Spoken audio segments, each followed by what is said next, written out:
پھر آگے فرمایا وَيَقُولُونَ مَتَىٰ هَٰذَا الْوَعْدُ إِن كُنتُمْ صَادِقِينَ. چونکہ کیڑے نکالنے والے جو ہے نا ان کا کام کیا ہوتا ہے, دلائل کو ایک طرف رکھو, کچھ نہ کچھ الٹے سوالات پوچھ کے کنفیوژن میں ڈال دو. تو فوراً یہ سوال کرتے تھے کہ اچھا جب قرآن کہہ رہا ہے دوبارہ جمع ہوں گے, حساب ہوگا, وہ کب ہوگا, ڈیٹ بتائیں, اس کی ڈیٹ کیوں نہیں بتا رہے آپ؟ تو اللہ نے فرمایا کہ تمہیں تاریخ سے کیا لینا دینا ہے, ہم کیوں بتائیں؟ کسی چیز کی تاریخ اگر کسی کو معلوم نہ ہو تو اس سے یہ لازم نہیں آتا کہ ایسا دن واقع ہوگا ہی نہیں. مصلحت ہے. جیسے موسیٰ علیہ السلام کو اللہ نے کوہ طور پہ بلایا تو حضرت موسیٰ سے اللہ نے فرمایا اکاد اخفیہا, اے موسیٰ قیامت آئے گی لیکن اس کا ٹائم اور وقت کسی کو نہیں بتاؤں گا میں. اسی اللہ کی مرضی ہے, نہیں بتایا اللہ نے. تو اللہ نے فرمایا کہ وَيَقُولُونَ مَتَىٰ هَٰذَا الْوَعْدُ إِن كُنتُمْ صَادِقِينَ, اے نبی آپ سے کہتے ہیں اگر سچے ہو تو ٹائم بتاؤ کب آئے گی. وَيَقُولُونَ مَتَىٰ هَٰذَا الْوَعْدُ إِن كُنتُمْ صَادِقِينَ قُلْ إِنَّمَا الْعِلْمُ عِندَ اللَّهِ, کہہ دیجئے اس کا علم صرف کس کے پاس ہے, اللہ کے پاس ہے. وَإِنَّمَا أَنَا نَذِيرٌ مُّبِينٌ, اگر میں نے قیامت لانی ہوتی تو میں بتاتا, لانے والا اللہ ہے, وہ نہیں بتا رہا تو میں کہاں سے بتاؤں تمہیں بھائی. کیسی صاف باتیں ہیں نا. اللہ نہ کرے محمد صلی اللہ علیہ وسلم جھوٹے نبی ہوتے, معاذ اللہ, تو بتا دیتے فلاں تاریخ کو آئے گی, 100 سال کے بعد آئے گی. آپ کہتے ہیں یہ جتنے لوگ ہیں 100 سال کے اندر تو میں بھی چلا جاؤں, وہ بھی چلیں گے. تو بھائی جو جھوٹا نبی ہوتا ہے کہہ رہے میری دکانداری تو چلی جائے گی نا, باقی لوگ بھاڑ میں جو مرضی کریں بھاڑ میں جائیں, مجھے اس سے کیا ہے. کیا خیال ہے بھائی, وہ کچھ بھی کہہ دیتے, کہتے چلو میں 100 سال کے بعد کا ٹائم بتا دیتا ہوں, اور 100 سال سے پہلے تو ہم بھی چلے جائیں گے, یہ سارے دنیا سے چلے جائیں گے. بعد والے اگر مجھے جھوٹا سمجھتے بھی ہیں تو جب دنیا سے میں چلا ہی گیا تو میں نے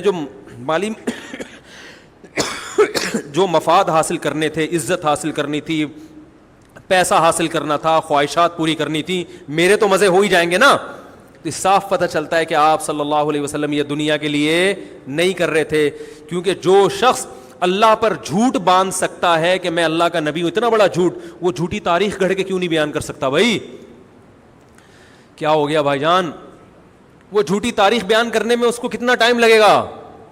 لیکن نہ, جب سورج گرہن ہوا نا نبی کے دور میں, تو عرب میں یہ مشہور تھا کہ جب کسی بڑی شخصیت کا انتقال ہوتا ہے یا کوئی بڑی شخصیت پیدا ہوتی ہے تو چاند اور سورج اس وقت گرہن ہوتے ہیں.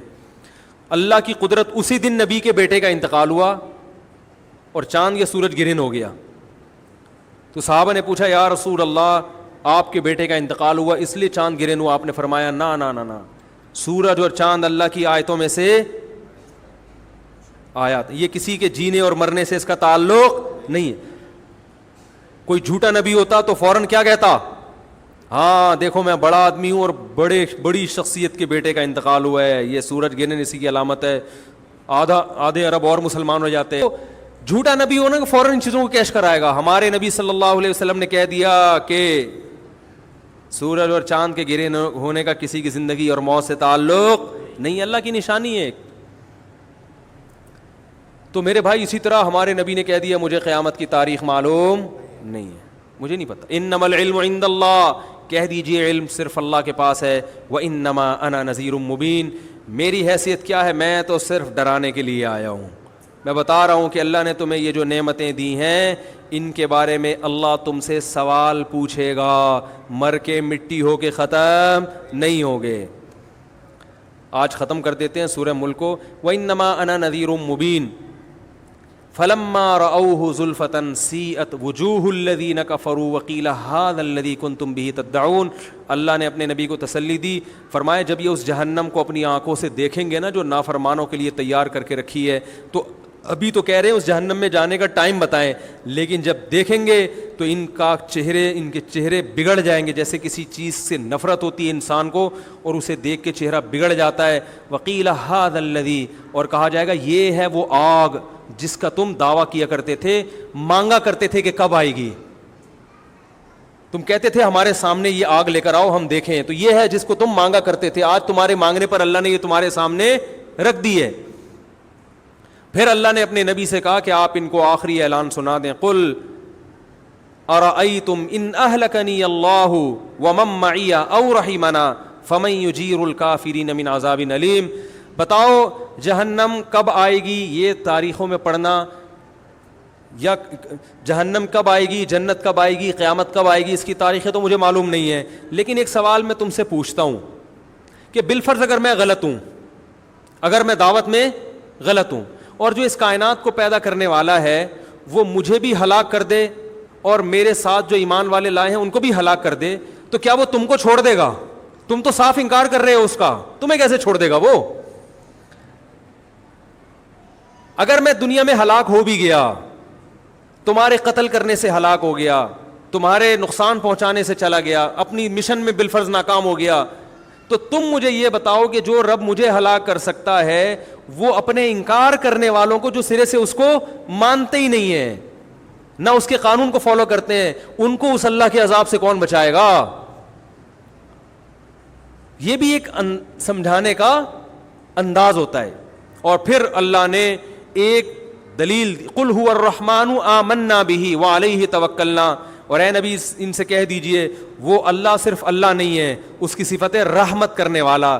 تو جب وہ بغیر مستحق ہونے کے اتنی رحمت کرتا ہے, ہم اگر ان حالات میں اس کے دین پر قائم رہیں گے اور اس کے دین کی تبلیغ کرتے رہیں گے اور تمہاری ان بیہودہ سوالات کی پرواہ نہیں کریں گے, تو اور اس پر ہم ایمان بھی لائے ہیں, تو ہمیں اس رب سے بڑی امیدیں ہیں. قل هو الرحمن آمنا به وعلیہ توکلنا, اور اسی پر اعتماد کر کے ہم اسلام کو فالو کر رہے ہیں. تو ہمیں تو اپنے مشن کے صحیح ہونے پر اطمینان بھی ہے, اور جیسے بھی حالات ہمارے سامنے آ جائیں ہمیں اس پر بھی اطمینان ہے کہ وہ ہمارے حق میں بہتر ہی ہوں گے, چاہے وہ ظاہری لحاظ سے نقصان دہ کیوں نہ ہو.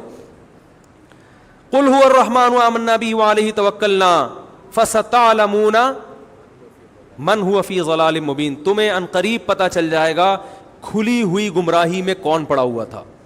اور پھر اللہ نے آخری آیت جو سورہ ملک کی نازل کی, اس میں اللہ نے اپنی ایک اور قدرت کو بیان کیا کہ سورت کو ختم ہوتے ہوتے ایک اور میں اپنی نشانی بیان کر دوں ان لوگوں کے لیے جو اللہ کو نہیں مانتے, یا اللہ کو مانتے ہیں مگر اس کی نہیں مانتے, یا اللہ کے ساتھ شریک کرتے ہیں. سورہ ملک میں بڑی نشانیاں بیان کی نا, آسمان کے ستاروں کا بھی تذکرہ کیا, ہواؤں میں اڑتے ہوئے پرندوں کا بھی تذکرہ کیا, زمین کے مسخر ہونے کا بھی تذکرہ کیا, بہت ساری نشانیاں بیان کی.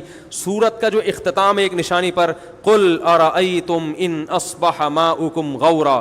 مجھ پر لوگ اکثر یہ اعتراض کرتے ہیں عقلی باتیں بہت کرتے ہیں, عقلی باتیں. تو بھائی اسلام تو نام ہی عقل کا ہے, قرآن بار بار عقل استعمال کرنے کا حکم دے رہا ہے نا, قرآن میں عقلی دلیلیں زیادہ ہیں. بہت مشکل ہے, ابھی کیا ہو گیا, بہت مشکل نہیں ہے, بہت آسان ہے سمجھانا. یہ میری تکیہ کلام بن گیا ہے نا, کیا کروں میں, مجبور ہوں.